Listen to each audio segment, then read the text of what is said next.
Jamaah, oh jamaah. Alhamdulillah. Alhamdulillahirrabbilalamin. Kembali lagi di Islam itu Indah. Masih membahas tentang tema yang luar biasa. Ya Allah, apakah semua ini karena dosa kami? Wah. Nah ini kita lanjut lagi nih Ustadz Maulana. Karena gini. Saya masih penasaran sama yang tadi. Kenapa itu begitu? Terjadi musibah itu dalam proses jual beli karena aku punya pengalaman juga. Punya pengalaman Kemarin apa? ada teman saya kan ketipu. Kenapa itu? Ya ketipu dalam jual beli. Emang maksudnya kok bisa ketipu kan harusnya kan dilihat barangnya dong. Kan tidak semua, ada yang gini lah, ada bertengkar. Kan terjadi, gampang ambil dulu, terus ada masalah. Ternyata ada tujuan yang lain, ternyata dia ada nipu di situ. Oh, nah ini kan masih bingung kan kalau seandainya orang jual beli ini kan banyak yang benar juga gitu. Nah tapi kita pengen tahu sama Ustadz Syam, kita tanya Ustadz Syam. Mohon izin Ustadz Syam nih. Kenapa sampai jual beli ini bisa berdampak kepada musibah? Apa yang menyebabkan musibah di dalam jual beli? Mohon izin penjelasannya Ustadz Syam. Baik, bismillahirrahmanirrahim. Baik, Ustadz Afif, Ustadz Maulana, Mas Fadli serta guru-guru kami yang dimuliakan Allah Subhanahu wa taala. Ba'da an aqulu a'udzu billahi minasyaitonir rajim. Wailul lil mutaffifin. Allah Subhanahu wa taala langsung menegur di awal surah Al-Mutaffifin, celakalah, binasalah. Dan para mufassir mengatakan wail ini adalah salah satu lembah atau salah satu daripada siksaan di neraka kelak. Atau nama neraka, subhanallah. Wailul lil mutaffifin, siapa mereka? Orang-orang yang curang. Dan biasanya kecurangan ini terjadi, pada umumnya terjadi dalam hal jual beli tadi.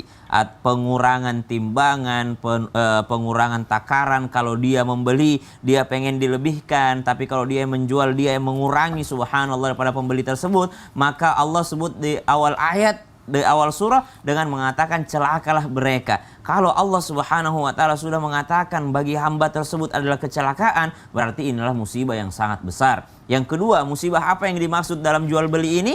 Nabi SAW suatu ketika melewati suatu pasar. Di sana ada yang jualan kurma. Nabi mengecek jualan kurma tersebut, lalu menegurnya. Apa ini katanya? Nabi SAW, makanan apa ini? Kurma apa ini? Engkau memperlihatkan kurma yang kering di luar, lalu engkau menyembunyikan yang basah di dalam sini. Bukan di antara golongan kami, kata Nabi SAW. Siapa saja yang terdapat tipu daya dalam jualannya, subhanallah, atau menyembunyikan daripada aib jualannya sehingga orang lain tertipu di dalamnya. Kalau Nabi sudah mengatakan bukan di dalam golongan kami, tentu saja kita semua sepakat, jamaah Islam itu sudah mengatakan bahwasanya Nabi tentu saja golongan yang masuk surga. Kalau Nabi bilang bukan golongan kami, berarti bukan daripada golongan yang masuk surganya Allah Subhanahu wa taala. Musibah yang kedua tidak dipandang oleh baginda Nabi sallallahu alaihi wasallam. Yang pertama dilaknat oleh Allah Subhanahu wa taala, wailul lil mutaffifin. Yang kedua tidak dianggap atau tidak diakui sebagai umat Nabi Shallallahu Alaihi Wasallam bagi orang yang melakukan kecurangan dalam jual beli. Ini kan dua musibah ini sudah sangat cukup besar. Bahkan Allah Subhanahu Wa Taala menceritakan tentang kisah orang yang curang dalam jual beli di dalam Al-Quran, yakni kisah tentang kaum Madian. Nabi SAW diceritakan oleh Allah Subhanahu Wa Taala dan sampai kepada kita semua. Wa ila Madyana akhahum Syuaiba, dan bagi kaum Madian dikirimkan nabi utusan Allah yaitu Nabi Syuaib. Qala ya qaumi i'budullaha ma lakum min ilahin ghairuh. Nabi Syuaib mengingatkan kepada semua umatnya pada saat itu kaum Madian untuk kembali kepada Allah Subhanahu wa taala. وَلَا تَنْقُصُوا الْمِكْيَالَ وَالْمِيزَانَ.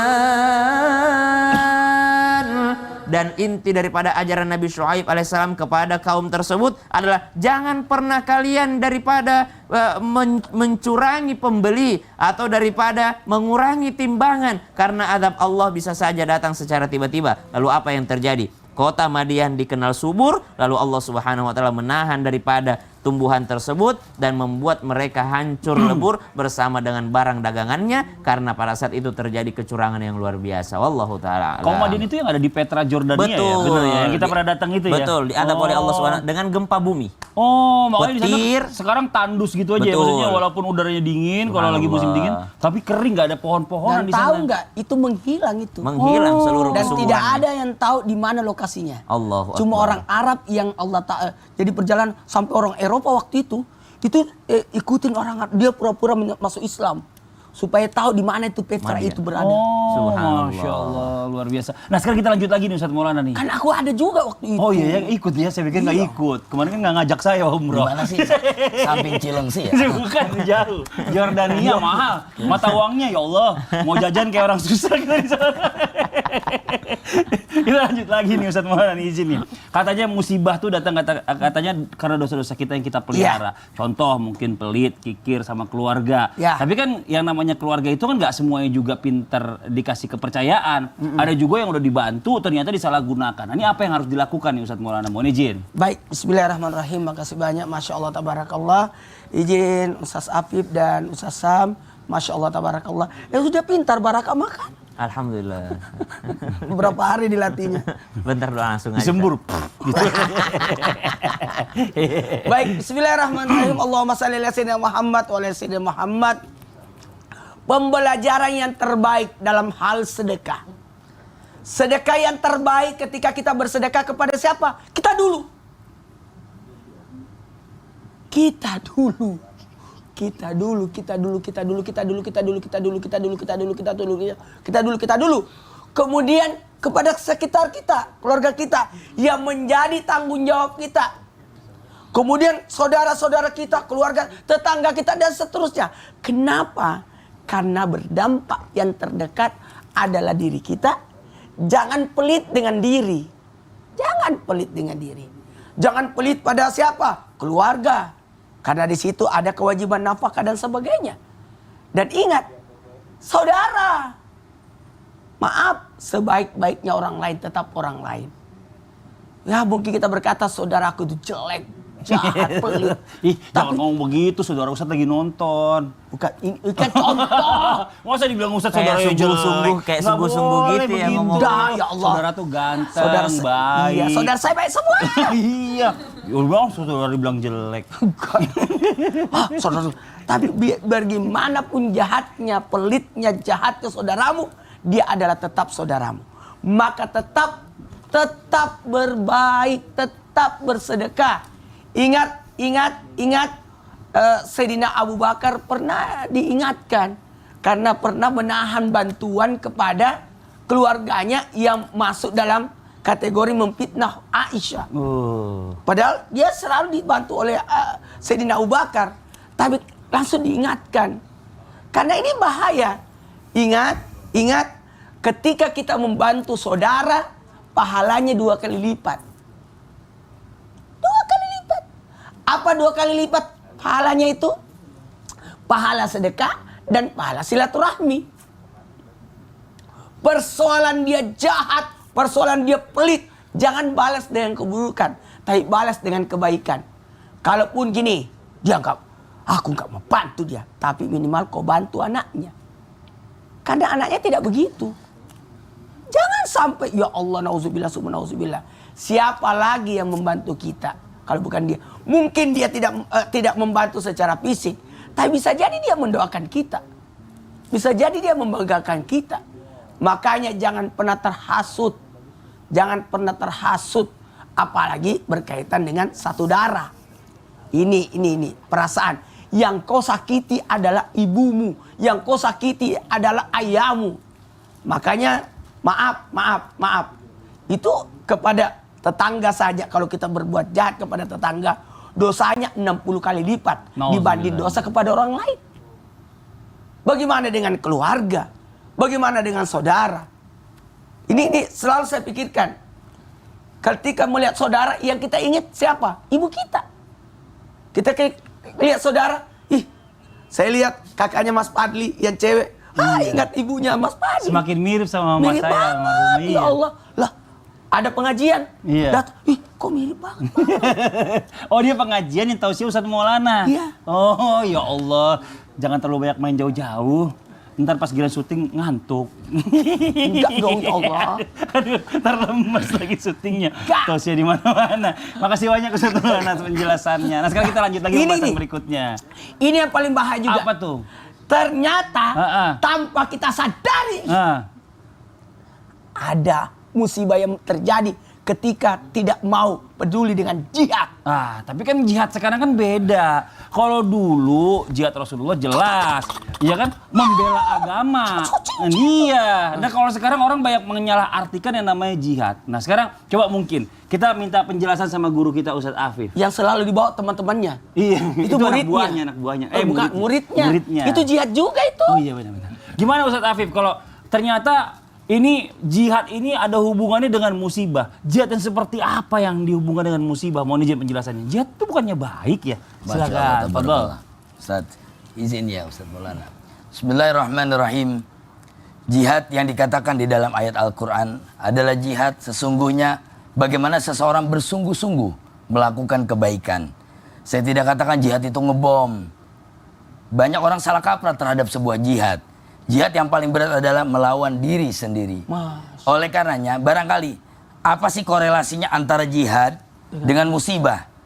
Kita bisa tarik surah wattaqu fitnatan la tusibanna alladzina zalamu minkum khassah.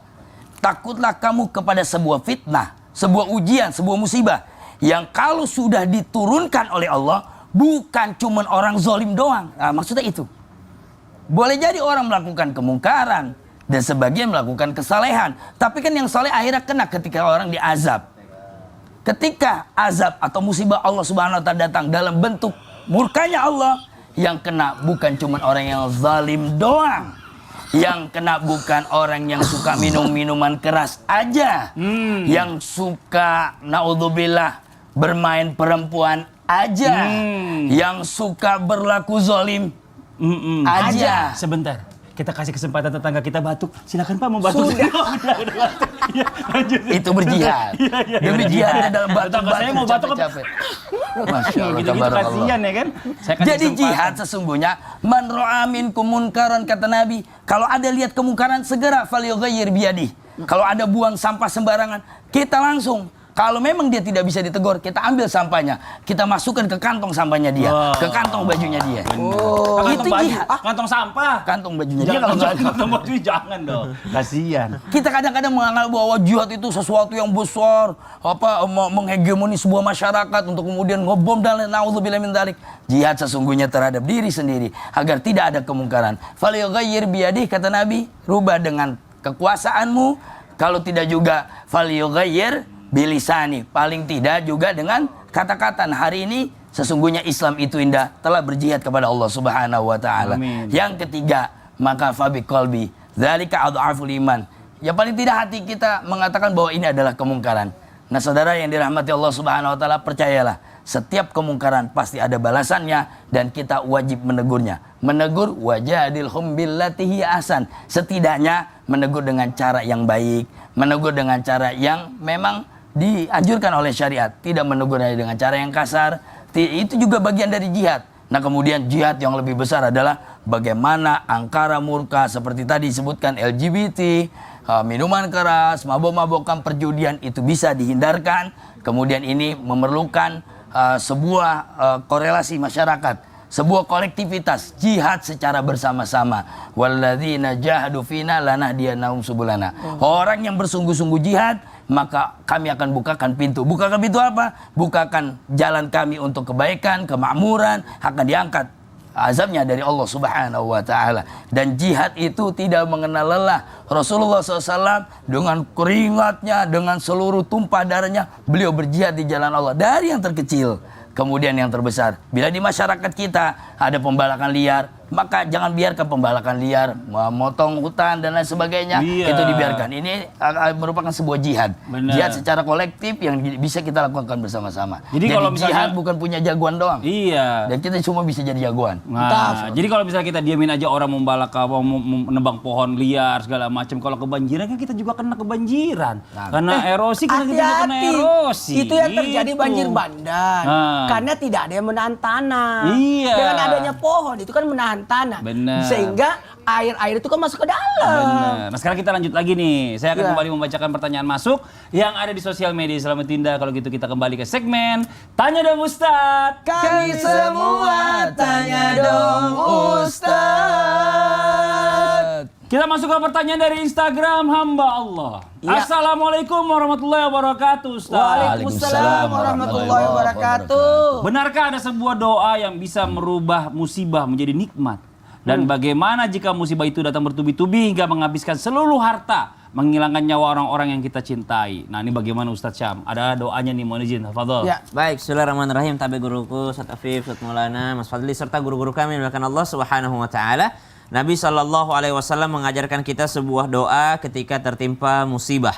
Doa ini adalah doa yang ada di dalam Al-Qur'an atau biasa kita sebut juga dengan kalimah thayyibah atau kalimat yang baik, kalimat terpuji yang mana ketika kita tertimpa musibah mestinya kita membaca daripada kalimat ini. Ba'da naqul a'udzubillahi minasyaitonir rajim. الذين إذا أصابتهم مصيبة قالوا إنا لله وإنا إليه راجعون أولئك عليهم صلوات من ربهم ورحمة وأولئك هم المهتدون. Allah Subhanahu wa taala dalam surah Al-Baqarah menjelaskan bahwasanya setiap kita pasti akan diuji dengan kelaparan, kesusahan, kemiskinan, kematian, kekurangan, dan itu semua adalah ujian dari Allah, dan Allah Subhanahu wa taala memberikan selamat bagi mereka yang mampu bersabar. Di antara ciri kesabaran mereka yang mengucapkan ketika tertimpa musibah, inna lillahi wa inna ilaihi raji'un. Semuanya adalah dari Allah dan akan kembali kepada Allah Subhanahu wa taala. Lalu setelah Allah Subhanahu wa taala menyebutkan musibah, lalu di tengah-tengahnya ada kalimat istirja, innalillahi wa inna ilaihi raji'un. Setelah itu Allah sebutkan ulaika alaihim shalawatum mir rabbihim wa rahmah. Mereka ini yang akan mendapatkan rahmatnya Allah Subhanahu wa taala, mendapatkan keselamatan dari Allah Subhanahu wa taala. Artinya merubah musibah yang tadinya di awal ketika membaca innalillahi wa inna ilaihi raji'un dengan penuh kesadaran dan keimanan ketakwaan kepada Allah Subhanahu wa taala, Allah rubah daripada musibah tadi menjadi rahmatnya Allah Subhanahu wa taala. Wa ulaika humul muhtadun, dan mereka ini orang-orang yang diberikan hidayah oleh Allah Subhanahu wa taala. Berarti kalau ditanyakan adakah bacaan atau kalimat yang bisa merubah musibah menjadi nikmat, yang bisa merubah musibah menjadi rahmat Allah, bisa merubah musibah menjadi hidayah dari Allah Subhanahu wa taala, adalah kalimat inna lillahi wa inna ilaihi raji'un. Lalu di antara kalimat inna lillahi wa inna ilaihi raji'un ini Nabi menambahkan sebuah doa, Allahumma ajurni fi musibati wa akhluf li khairan minha. Ya Allah, Allahumma ajurni, ya Allah berikan aku jar, berikan aku daripada pahala di antara musibah yang aku rasakan ini ya Allah. Artinya kita memohon pahala dari musibah yang ada, bukan memohon keselamatan saja, tapi memohon pahala dari apa yang menimpa kita. Bukan memohon digantikan sama Allah saja, tapi memohon pahala atas apa yang menimpa kita. Ya Allah berikan aku pahala atas musibahku ini ya Allah, wakhlufli, dan gantikan padaku khairam minha, sesuatu yang lebih baik daripada apa yang engkau ambil, sesuatu yang lebih baik daripada musibah yang engkau timpakan kepadaku. Hadis ini ya diriwayatkan bahwasanya ada kisah daripada ketika Nabi SAW menjelaskan pada doa ini, Ummu Salamah mengamalkan daripada apa yang diajarkan Nabi. Kata Ummu Salamah, ketika suami saya meninggal dunia, saya membaca doa yang diajarkan oleh Nabi SAW, inna lillahi wa inna ilaihi raji'un, Allahumma jurni fi musibati wa akhluf li khairan minha. Lalu Allah menggantikan daripada suamiku ini, Allah gantikan dengan lelaki terbaik yang pernah Allah ciptakan, yaitu baginda Nabi Muhammad sallallahu alaihi wasallam. Boleh kita sama-sama membacanya agar jamaah juga bisa mencatat dan menghafalkannya. Bismillahirrahmanirrahim. Bismillahirrahmanirrahim. Inna lillahi wa inna ilaihi raji'un. Inna lillahi wa inna ilaihi raji'un. Allahumma ajurni. Allahumma ajurni fi musibati. fi musibati Wakhlufli wakhlufli khairan minha. khairan minha. Nah, semuanya milik Allah dan akan kembali kepada Allah. Ya Allah, berikan aku pahala atas musibah yang menimpaku dan gantikan aku sesuatu yang lebih baik darinya. Jadi musibah itu bukan hanya kematian. Musibah itu banyak. Misalnya musibahnya kehilangan, musibahnya daripada sesuatu kekurangan, bisa jadi Allah akan menggantikannya dengan sesuatu yang lebih baik. Amin. Amin amin. Jadi kalau kita kena tipu bacanya ini aja juga ya. Bisa digantikan. Masya Allah. Terima kasih banyak Ustaz Syam. Sama-sama. Kita masuk ke pertanyaan yang berikutnya dari Instagram @fatimahjaya12. Assalamualaikum Ustaz. Waalaikumsalam warahmatullahi wabarakatuh. Aku lagi kena musibah. boleh nggak saya bikin open donasi buat diri saya sendiri? Nah, ini gimana Ustadz Maulana? Boleh nggak? Nggak mau jawab? Kalau nggak mau jawab, saya iklan aja deh. Yang di rumah jangan kemana-mana ya. Tetap di Islam itu indah. Jamaah, oh jamaah. Alhamdulillah. Kita bikin open donasi buat beli rumah baru. Bisa nggak ya? Bisa nggak? Buat diri sendiri.